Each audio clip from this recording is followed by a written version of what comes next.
My name is Graham Bethune. I'm a commander, retired pilot from the Navy, and I went through the regular Navy program of training pilots. I graduated in 1943 from Pensacola, the Academy of the Air. And of course, all Navy pilots are trained navigators, which is very important when you're going to talk about what we're talking about, because we had to know all the star systems, and we had to know these type of things. I navigated maybe 13 years around the planet with the stars. And when I first graduated from Pensacola in 1943, I went to the South Atlantic, and we were hunting German submarines. This was all night flying. Everything we did was at night at that time, being in patrol planes. When I was transferred to Air Transport Squadron 1 in 1950, here again we were flying, most of the Earth's surface is water, and you're flying over the oceans, so you're navigating with the stars. And I was sent to Keflavik, Iceland, along with two other officers, after a meeting that they'd had in Washington, D.C., where Iceland was involved in seeing things over Keflavik, Iceland, and they wanted troops up there to protect them. During our meeting, they were explaining to us why they had requested the troops and what they were seeing, and we asked them if they could really go into more detail about the type of craft that they were seeing. In their explanation, they were seeing most of them at night, lighted craft, circular, and we knew, coming from the Naval Air Test Center, we tested everything there, that we had nothing like that we tested. So I asked them, I said, what did our government tell you they were? And they said, your government said they were experimental, probably experimental Russian bombers. The flight that we had our encounter on was from Keflavik, Iceland, to Argentia, Newfoundland, and as we took off on the 9th of February, and of course we flew through midnight, which it meant about 30 minutes after midnight. This is the position we were in here, and that's where the encounter took place. The flight was normally about 10 hours, but that night we had a 60-knot wind, and it was a headwind. And about maybe 300 to 400 miles outside of Keflavik, out of Argentia, I'm sorry, I saw something below the horizon on the water that looked like approaching a city at night. It was just kind of an ambient light, no definition whatsoever, but the same thing that you would see if you were approaching a large city at night. So I watched it for a while. It was about 1 o'clock, and then finally I called Kingdon's attention, who was sitting in the right seat, who was route checking me. And he took a look at it, and he didn't know what it was. We couldn't figure out, there was nothing out there. We had passed over the guard ship. Back in those days, they had a guard ship that was between Iceland and between Newfoundland. The guard ship had given us the latest weather. The weather was clear. There was no northern light activity, which they give as part of the weather report. And we had ship plots. There were no ships plotted in that area, so we asked Koger if he could give us another fix and find out if we were really on course. We thought maybe we had drifted. We were seeing Labrador, the coast of Labrador, or maybe the tip of Greenland. So he said, no, we were right on course. So we watched it for a while, and we were drifting to the right of it, and where our heading was 222 degrees, 225 degrees in that direction. As we became, I would say, we were at 10,000 feet. I would say it was 40 miles away originally, in the vicinity, 40 miles away. When we were about 25 or 30 miles away, we could see defined lights, and there was a pattern on the water. So with that pattern, we couldn't figure out what was going on. Maybe the Navy was doing something that was highly classified, recovering something out in the ocean or something of this nature. So that was our thoughts. And it was a circular pattern, and it was very large. I mean, I couldn't estimate the size of it. So I sent the crew chief back to get the other plane commander, Al Jones, because they wanted to land at Argentia. So when the crew was coming up from back aft, there were 31 passengers, and we had 2 VP crews, which had pilots also, and patrol plane pilots. And at the time that they came forward, the lights went out on the water. There was nothing on the water. This was about 15 miles away. I mean, it was just dark. Now, standing behind me was the navigator, the radioman, and also the plane captain, plus them. The cockpit was full, and there were heads all over the place. And all of a sudden, we saw on the water a yellow halo that was very, very small, about 15 miles away. And it came up to 10,000 feet like that, a fraction of a second. And I thought it was going to go right through us. And I disengaged the autopilot, pushed the nose over because I was going to go under it at the angle it was coming toward me. So what happened, the minute that I did that, it was up at our altitude, and I could see nothing outside of the cockpit but this craft. So I didn't know which way to go. And then all of a sudden I heard a racket. I didn't know what it was. And I said, "Fred, what the hell was that?" He looked around. He says, "Oh," he said, "everyone was ducking in the back of us, and they collided, and they're all laying on the deck back there, scrambling on the deck." So when I looked back, it wasn't there. And he says, "It's over here on the right-hand side."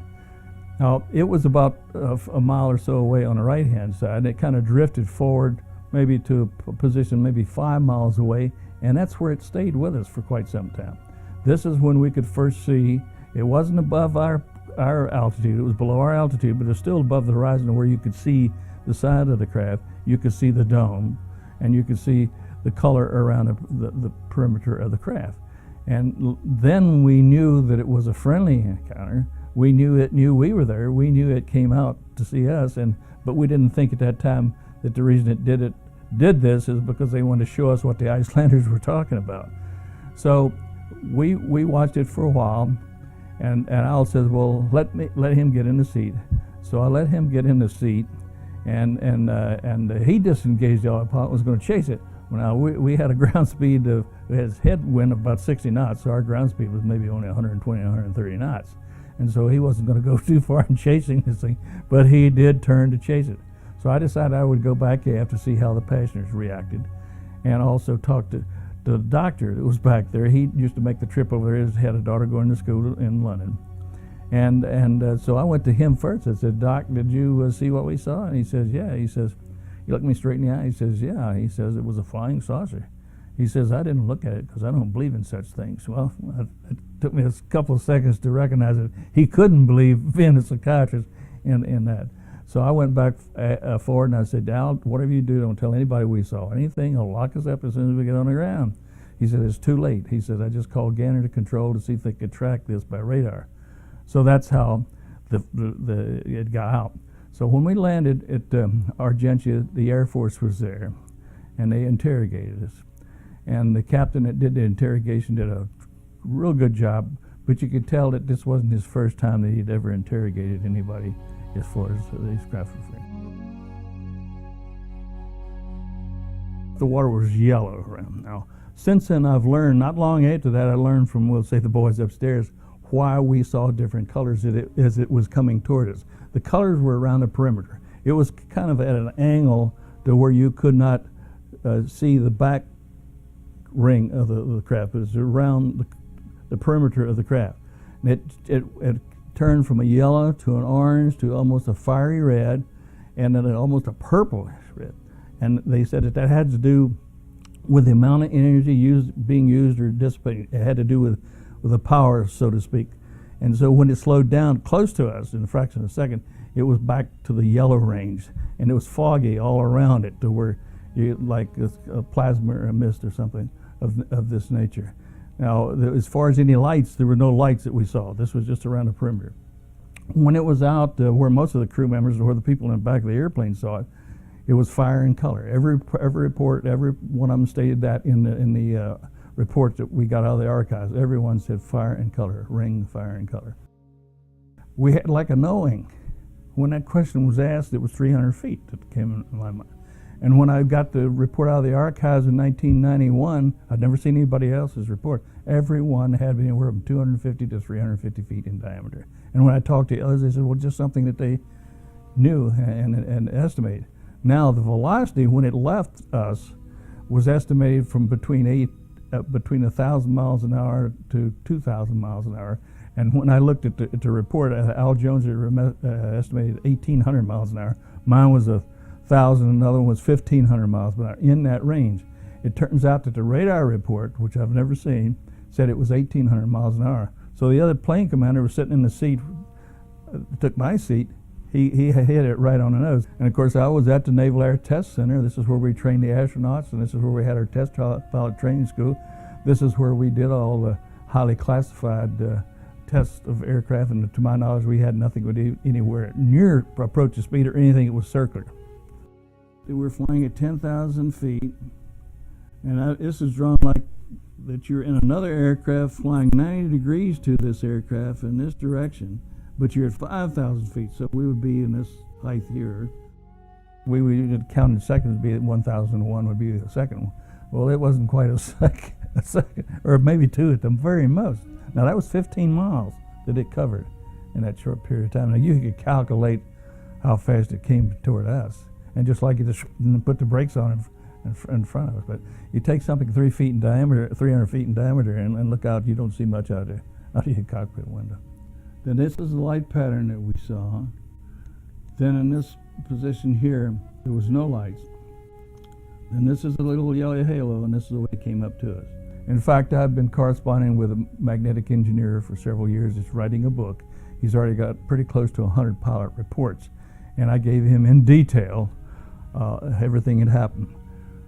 I went to set the automatic pilot back, and the magnetic compass, which is in the center of the panel, was swinging back and forth. I said to Fred, I said, did you see that? He said, you should have seen it when the craft was close. He said it was spinning.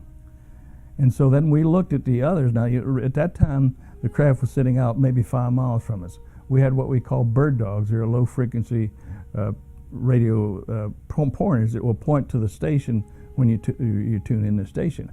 These two bird dogs were pointing towards the craft just like this. We had two other compasses. We had a remote compass, which is out in a wing, which doesn't anything affect it, but it was reacting.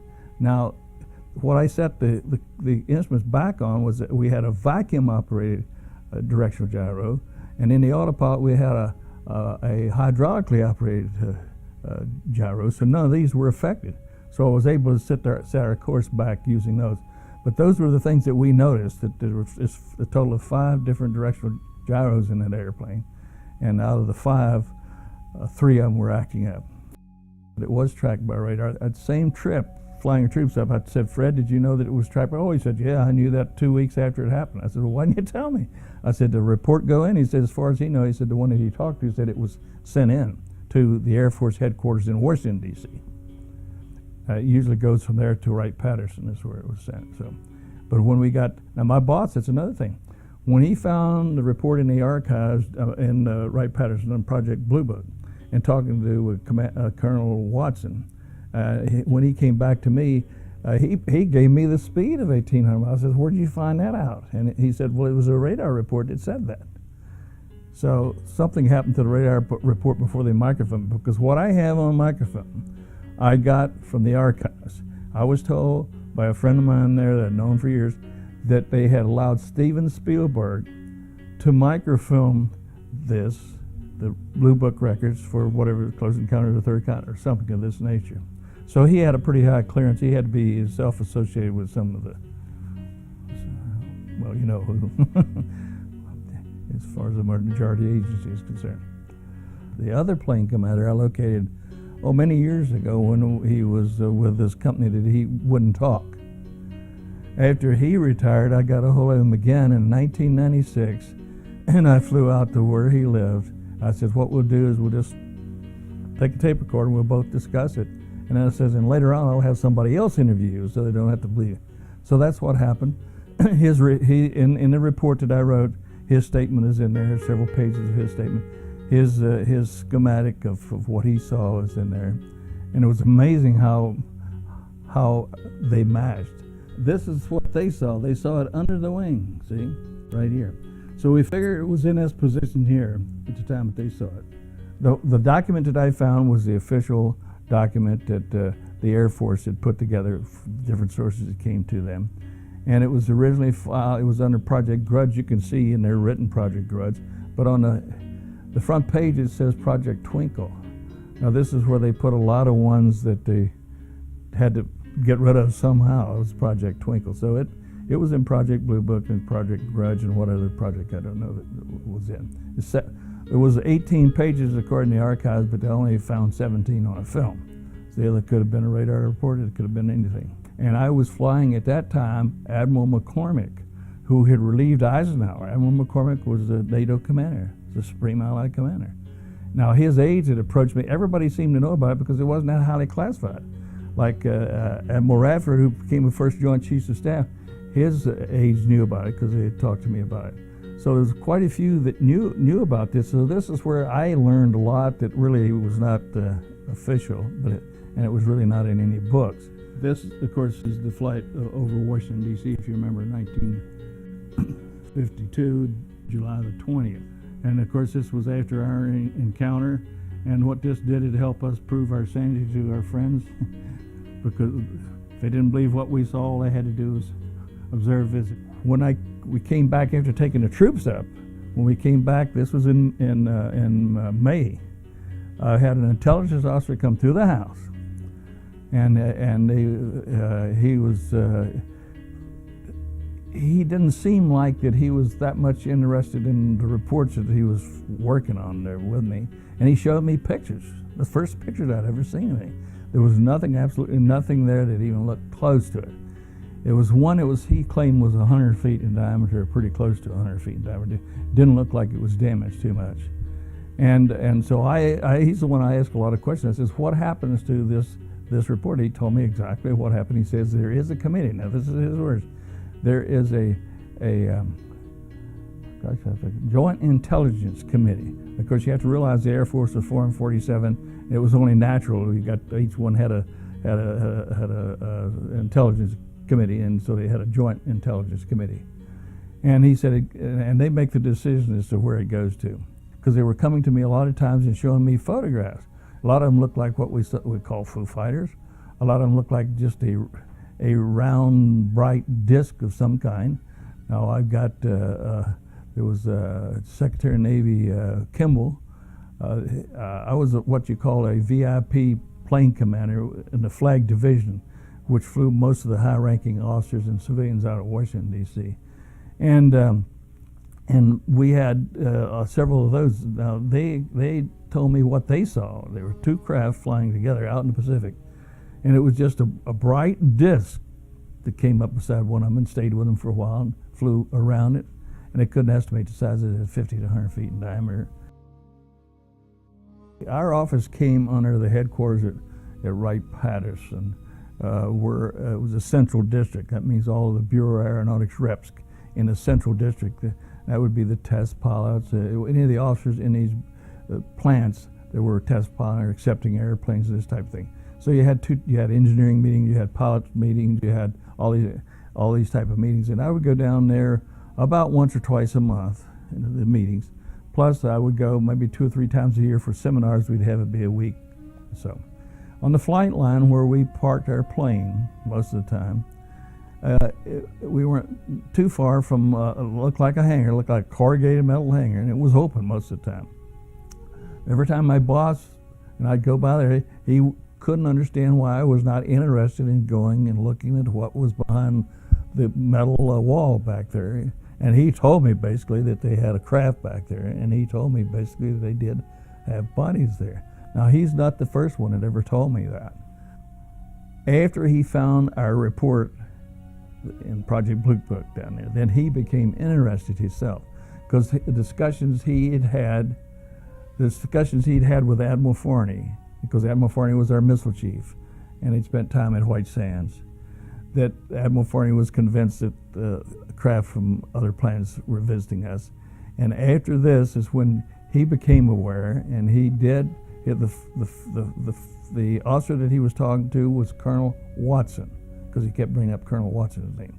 So he was allowed, Colonel Watson let him look at a lot of these files, plus he was the one that told him about what they had there. He saw what they had there.